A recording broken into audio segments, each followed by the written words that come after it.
Agora nós lidamos com casos em que a ambiguidade não se deve a uma palavra ou a uma expressão que possa assumir mais de um sentido. Pelo contrário, é a combinação das expressões na frase, é a estrutura da frase, é a própria gramática do enunciado que vai produzir o duplo sentido. Para exemplificar isso, recorri aqui a uma frase que foi explorada numa questão do vestibular ESPM. A questão apresentava 5 títulos de notícias do jornal para que o candidato identificasse em qual dos títulos havia duplo sentido. Uma das frases era essa que diz: Débora Seco aproveita folia de camarote em Salvador. Bom, é possível aqui identificar mais de uma possibilidade de combinação para essa expressão de camarote. É possível entender que Débora Seco aproveita de camarote a folia. Porém, essa combinação não é a única possível. Também é possível considerar que existem vários tipos de folia no carnaval. Existe a folia de quem desfila numa escola de samba, existe a folia de quem participa dos blocos, existe a folia das festas tradicionais do interior do Brasil, e existe um tipo de folia que é a folia de camarote. Ou seja, a expressão de camarote não necessariamente tem o seu sentido alterado de uma passagem para outra.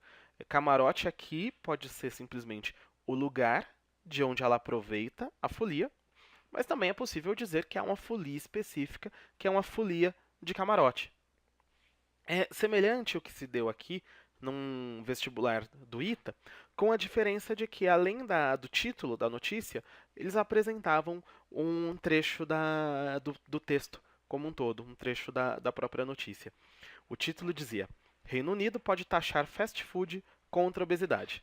E o texto segue assim: O Reino Unido estuda cobrar taxa de empresas de fast food para financiar instalações esportivas e o combate à obesidade.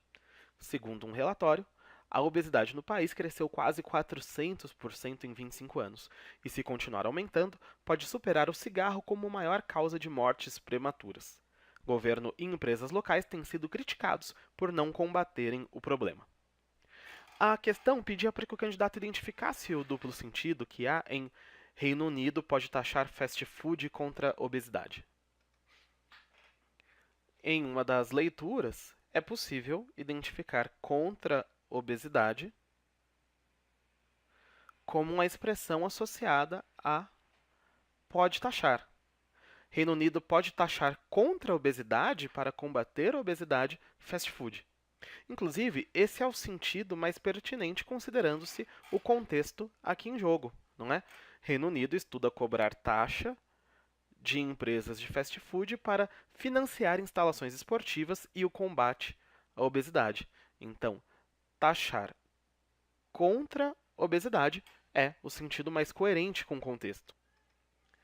No entanto, a questão queria que o candidato observasse que, ao pé da letra, essa frase provoca um ruído de comunicação, porque seria possível pensar que existe um tipo específico de fast food, que é um fast food contra obesidade.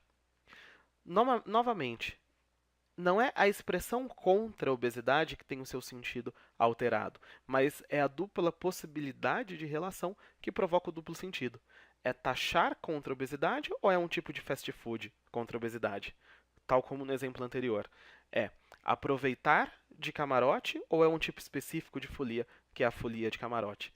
E há que se observar que nos dois casos há uma distinção se de camarote é ligado ao verbo ou se de camarote é ligado a um nome. Quer dizer, são funções sintáticas diferentes que provocam aqui o duplo sentido. É o mesmo que se dá nesse outro exemplo. Contra obesidade é uma expressão ligada ao verbo taxar ou ao nome fast food.